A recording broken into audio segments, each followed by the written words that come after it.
So എല്ലാവർക്കും നമസ്കാരം. ഇന്ന് എന്താ പറയാ, നമ്മുടെ prides of Kerala 2025 inspiring celebrity എന്ന കാറ്റഗറിയിൽ അവാർഡ് കിട്ടിയിരിക്കുകയാണ്. സോ ഒരുപാട് സന്തോഷം. നിങ്ങളുടെ നീലപ്പേരിലും കിട്ടിയല്ലേ? അപ്പം എന്താ പറയാ, പുള്ളിങ്ങനെ ഹാർഡ് വർക്ക്, എനിക്ക് തോന്നുന്നു 1.2 മില്യൺ ഫോളോവേഴ്സ് ഒക്കെ ഉള്ള ഒരു ഇതാണ്. അത്യാവശ്യം നല്ല രീതിയിൽ ഹാർഡ് വർക്ക് ചെയ്യുന്നുണ്ട്. പിന്നെ കണ്ടന്റ് വെച്ചിട്ട് ഒരിക്കലും വ്യക്തിനെ ജഡ്ജ് ചെയ്യേണ്ടെന്ന് ഞാൻ പറയത്തുള്ളൂ. കാരണം മിനികൻ നിയാസിന് ആക്ച്വലി നല്ലൊരു വ്യക്തിയായിട്ടാണ് തോന്നിയിട്ടുള്ളത്.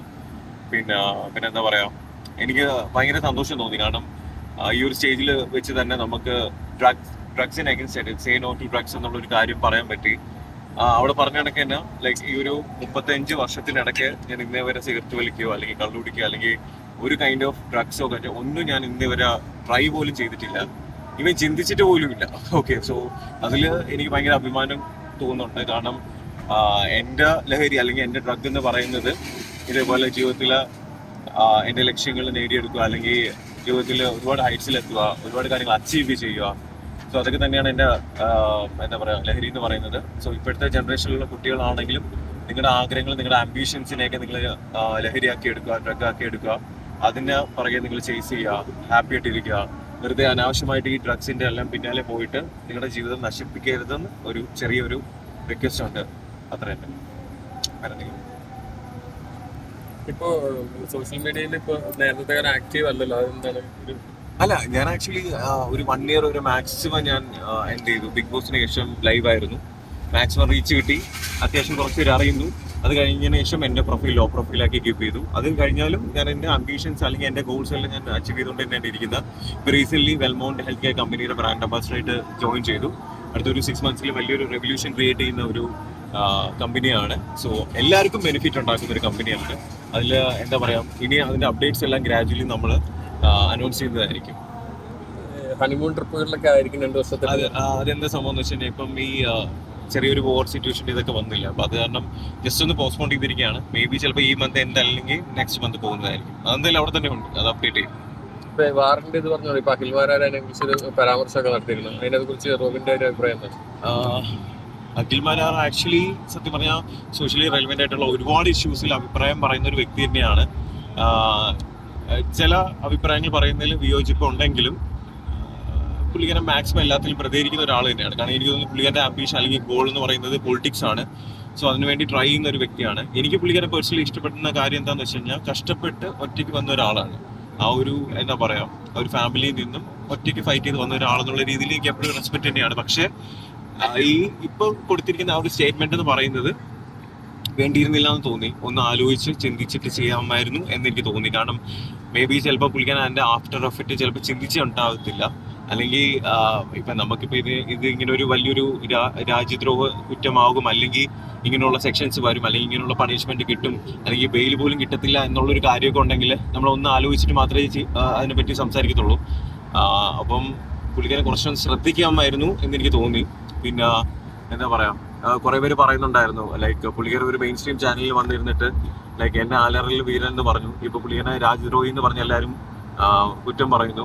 സോ എനിക്ക് പറയാനുള്ളൊരു കാര്യം എന്ന് വെച്ച് കഴിഞ്ഞാൽ, ഒരാളിന്റെ ഡൗൺ ഫേസിൽ അല്ലെങ്കിൽ അയാളുടെ ഒരു മോശഘട്ടത്തിൽ അയാളുടെ ആ ഒരു കാര്യത്തിൽ സന്തോഷം കണ്ടെത്തി, ഐ മീൻ ആ ഒരു കുറ്റങ്ങൾ അല്ലെങ്കിൽ ആ ഒരു ഒരാളെ ചവിട്ടി താഴ്ത്തി സന്തോഷം കണ്ടെത്താനായിട്ട് ഞാൻ ഒരിക്കലും ആഗ്രഹിക്കുന്നില്ല. പിന്നെ സോഷ്യൽ മീഡിയയിൽ ഒരുപാട് പേര് റിയാക്ട് ചെയ്യുന്നത് കണ്ടു. റിയാക്ട് ചെയ്യുന്നത് നല്ലതാണ്, നിങ്ങളുടെ അഭിപ്രായങ്ങൾ നിങ്ങൾക്ക് പറയാം. പക്ഷെ ഒരുപാട് പേര് ഒരുപാട് ഗ്രഡ്ജസ് ഒക്കെ വെച്ച് അല്ലെങ്കിൽ മനഃപൂർവ്വം അയാൾ അങ്ങ് അടിച്ച് താഴ്ത്തി ഇനി അയാൾ തിരിച്ചു വരാൻ പാടില്ല എന്നുള്ള രീതിയിൽ ഉള്ള സ്റ്റേറ്റ്മെന്റ്സ് ഒക്കെ പറയുന്ന അല്ലെങ്കിൽ ഒരുപാട് പ്രതികരിക്കുന്നതായിട്ട് കണ്ടു.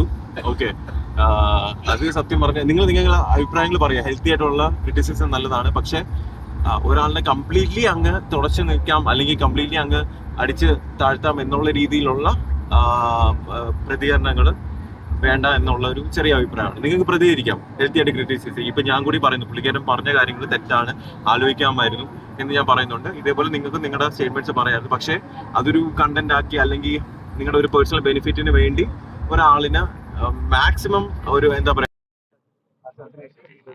ശരിയല്ല. പിന്നെ ആരൊക്കെ പറയുന്നുണ്ടായിരുന്നു, ഇതേപോലെ യൂട്യൂബിൽ കണ്ടതാ, വീട്ടിൽ ഇഡി വന്നു വന്നത്. ഇതാണ് ഈ ആവശ്യമില്ലാത്ത കാര്യങ്ങൾ പറയുന്നത്. ഈ യൂട്യൂബേഴ്സിന് എങ്ങനെയാണ് ഇഡി വരുന്ന കാര്യങ്ങൾ ഇതെല്ലാം വരുന്നതെന്നുള്ള എനിക്കറിയത്തില്ല. സോ നിങ്ങളാണെങ്കിലും യൂട്യൂബേഴ്സ് ആണെങ്കിലും ജെന്യൂൻ ആയിട്ടുള്ള കാര്യങ്ങൾ മാത്രം എന്ത് ചെയ്യുക, സോഷ്യൽ മീഡിയയിലേക്ക് സ്പ്രെഡ് ചെയ്യുക. സോ അഖിൽമാരാർ ഈ പറഞ്ഞ സ്റ്റേറ്റ്മെന്റ്സ് തെറ്റ് തന്നെയാണ്. അതിൽ എനിക്ക് വിയോജിപ്പുണ്ട്.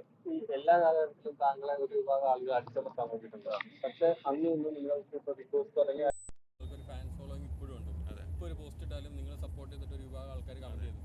അപ്പോൾ ആ ഒരു ഇതിനുള്ള എങ്ങനെയാണ് നിലനിർത്തി പോകുന്നത്? ഞാൻ പറഞ്ഞില്ല, ഞാൻ ബിഗ് ബോസിൽ പോകുന്നതിന് മുന്നേ അല്ലെങ്കിൽ ആ ഒരു സമയത്തൊന്നും PR കാര്യങ്ങളൊന്നും എനിക്ക് ഉണ്ടായിരുന്നില്ല. ഞാൻ കഷ്ടപ്പെട്ട് നേടിയെടുത്തത് തന്നെയാണ് ഈ സ്നേഹം എന്ന് പറയുന്നത്. അതിപ്പോഴും ജെന്യൂനായിട്ട് എൻ്റെ കൂടെ തന്നെ ഉണ്ട്.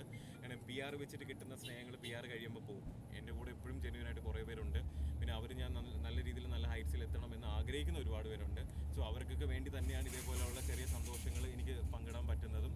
പിന്നെ നിങ്ങൾക്ക് എല്ലാവർക്കും വേണ്ടി ഞാൻ പറഞ്ഞ കണക്ക് വെൽമൗണ്ട് ഹെൽത്തി കമ്പനിയുടെ ഭാഗത്ത് നിന്നും എല്ലാവർക്കും ഗുണം ഉണ്ടാവുന്ന കാര്യങ്ങളാണ് വരാൻ പോകുന്നത്. എനിക്കത് സത്യമായി അറിയാം. പക്ഷേ നമ്മുടെ കമ്പനിയുടെ പ്രോട്ടോകോൾ അനുസരിച്ച് അവർ അനൗൺസ് ചെയ്താൽ മാത്രമേ എനിക്ക് ആ കാര്യങ്ങൾ പറയാൻ പറ്റത്തുള്ളൂ. എല്ലാവർക്കും ബെനിഫിറ്റ് ഉണ്ടാവും. എന്നെ ഇഷ്ടപ്പെടുന്നവരും ഇഷ്ടപ്പെടാത്തവരും എല്ലാവർക്കും ഒരേപോലെ ബെനിഫിറ്റ് മെഡിക്കൽ ഫീൽഡിൽ ഉണ്ടാകാൻ പോകുന്ന ഒരു കാര്യമാണ് നടക്കാൻ പോകുന്നത്. ഈ ആരതിപ്പൊടിക്ക് ഓൾറെഡി ഒരു ക്ലോത്തിങ് ബ്രാൻഡ് ഉണ്ട്. അപ്പോൾ നിങ്ങൾ സെപ്പറേറ്റ് ഒരു ബ്രാൻഡോടെ തുടങ്ങി റോബിൻ്റെ പേരിൽ തന്നെ. അപ്പോൾ അത് നിങ്ങൾ തമ്മിലുള്ള രസ്വാരസ്യങ്ങൾ കാണുന്നുള്ള രീതിയിൽ സോഷ്യൽ മീഡിയയിൽ ഒരിക്കലും ഇല്ല. കാരണം ആരതിപ്പൊടി എന്ന് പറയുന്നത് അത്യാവശ്യം ബ്രൈഡൽ പ്രീമിയം വേഴ്സ് നോക്കുന്ന ആളാണ്, മനസ്സിലായില്ലേ? അപ്പം ഞാൻ ജസ്റ്റ് ഒരു ട്രയൽ എന്നുള്ള രീതിയിൽ കുറച്ച് ചെറിയ ബഡ്ജറ്റിലുള്ള ക്ലോത്തിങ് മെറ്റീരിയൽസ് ഒന്ന് സ്റ്റാർട്ട് ചെയ്തെല്ലാം വിചാരിച്ചിട്ടുണ്ടാകും. അത് ലേഡീസ് മാത്രമല്ല, ജെൻസും എല്ലാം ഇൻക്ലൂഡഡ് ആണ്. ജസ്റ്റ് ഒരു ട്രയൽ എന്നുള്ള രീതിയിൽ ഒരു കുർത്ത ഇതേപോലെ ചെയ്ത് നോക്കി. പക്ഷേ അതിൽ ഓൾമോസ്റ്റ് ഒരു 400 ഓർഡേഴ്സ് എല്ലാം വന്നു. സോ ഹാപ്പിയാണ്. സോ എന്താ പറയുക, അതിന് വെറുതെ നമുക്കിടയിൽ ഒരു പ്രശ്നം ഉണ്ടാകുന്നൊന്നും ചിന്തിക്കരുത്. ഞങ്ങൾക്കിടയിൽ അങ്ങനത്തെ ഇഷ്യൂസോ കാര്യങ്ങളോ ഒന്നും ഇല്ല. നമ്മൾ ഹാപ്പിയായിട്ട് നല്ല രീതിയിൽ പോകുന്നു. അല്ല, ഇതെന്ന് വെച്ചാൽ സാറിന് ഒരു വൈഫിൻ്റെ ഒരു ബ്രാൻഡ് ഉണ്ട്. അപ്പോൾ നിങ്ങൾ സെപ്പറേറ്റ് ബ്രാൻഡ് തുടങ്ങിയപ്പോൾ ഇല്ല അങ്ങനെയൊന്നുമില്ല. ഞങ്ങൾക്കിടയിൽ എന്തായാലും പ്രശ്നമില്ല. നിങ്ങളായിട്ട് ഇനി പ്രശ്നങ്ങൾ ക്രിയേറ്റ് ചെയ്യാതിരുന്നാൽ മതി. ഓക്കെ. അല്ല, സോഷ്യൽ മീഡിയയിൽ പിന്നെ ഇനി ഒരു കാര്യം, അഖിൽ മാരാറിൻ്റെ കാര്യം ഞാൻ പറഞ്ഞത് എന്താണെന്ന് വ്യക്തമായിട്ട് നിങ്ങൾ ഫുള്ള് ഇടണം. കാരണം ഇതേപോലെ മാനിപ്പുലേറ്റ് ചെയ്ത് ഞാൻ പറയാത്ത കാര്യങ്ങൾ ഒരിക്കലും തംബ്നെയിൽസിൽ എന്താ പറയുക ഇട്ട് വെറുതെ ഒരു പ്രശ്നം ക്രിയേറ്റ് ചെയ്ത് ഞാൻ പറഞ്ഞ വ്യക്തമായിട്ടുള്ള എല്ലാ കാര്യങ്ങളും അറ്റ്ലീസ്റ്റ് ഒരു ചാനലെങ്കിലും ഇടുമെന്ന് എനിക്കറിയാം. അത്ര തന്നെയാണ്. പിന്നെ നിങ്ങളെല്ലാം വന്നതിൽ താങ്ക് യു സോ മച്ച്. വീണ്ടും കാണാൻ പറ്റുമല്ലോ. ഇനി വീണ്ടും അടുത്ത സ്ഥലത്ത് വെച്ച് കാണാം. അടുത്ത കണ്ടന്റ് തരാം. ഒരു വീഡിയോ ഒക്കെ എന്തോന്ന് പറയാം. ICC